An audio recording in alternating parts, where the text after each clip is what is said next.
A daycare taped this toddler's shoes to her ankles, and the mother was steaming mad.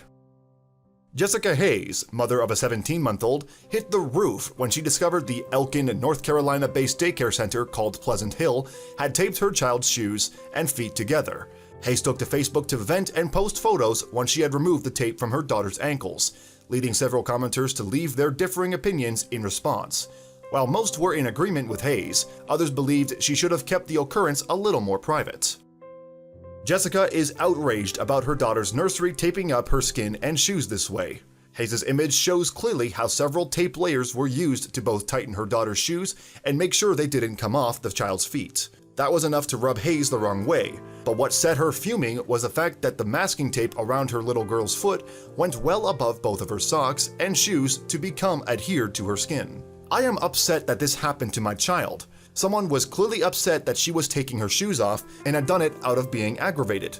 This was also not just her shoes being taped up, it was also around her ankles," Hayes' Facebook post reads. To the sports players who tape their shoes, they are older and have a say in doing so and are able to say that it is tight and bothering them. My 17-month-old child was unable to say anything. The masking tape was tight enough to leave several marks on her child's legs. As well as posting the images, Hayes elaborated about the event in her post, voicing her upset over the tape having been left on long enough and tight enough to leave marks, causing swelling and bruising. Hayes states the staff used masking tape because they were aggravated.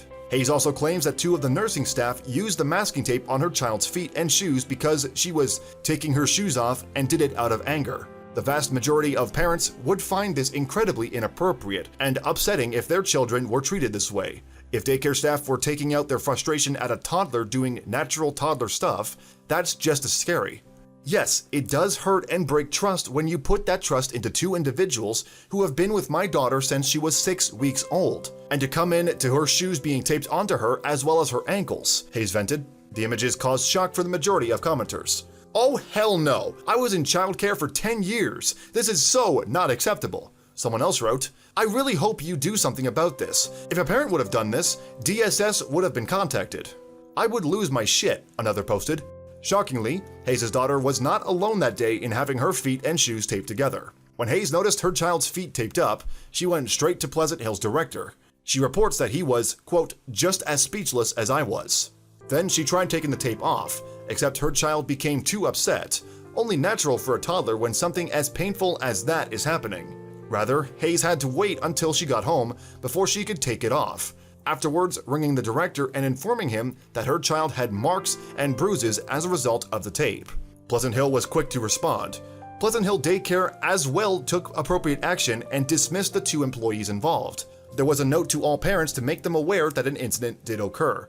This note did not state names or exactly what happened, as it shouldn't, Jessica shared. "The names of these people I feel shouldn't be mentioned as it is their privacy. I have personally spoken with the director, and after viewing the footage together, we both feel the appropriate action was taken. This is all that matters, as the parent and director feel appropriate action was taken."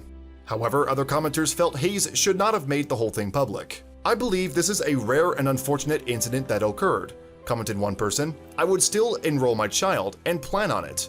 Most of the teachers have been there since before I was in daycare, and they have never had an issue like this. It breaks my heart that people are bashing this facility because they are a wonderful facility. One of the new hires did something terrible, and they punished her in the only way that they could, by firing her and her assistant," someone else commented. Hayes, however, thought her response was justified, and her choice that her daughter stays enrolled.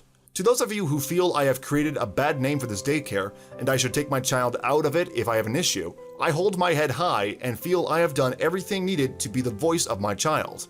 I do not apologize for my opinion. In no way have I created a bad name for this daycare. Everyone has formed their own opinion of the daycare." In spite of feeling as though her trust in Pleasant Hill had been broken, Hayes outlined that being a sole parent, she still needed the nursery to look after her daughter. The reason being, she needed to return to earning their income to support them both. "My daughter went straight back to the daycare the very next day and the rest of the week, as I feel comfortable to do so and will continue to do so," Hayes explained. This being said, everyone else should be able to do the same. I am positive this won't happen to another child, as it has raised awareness to all.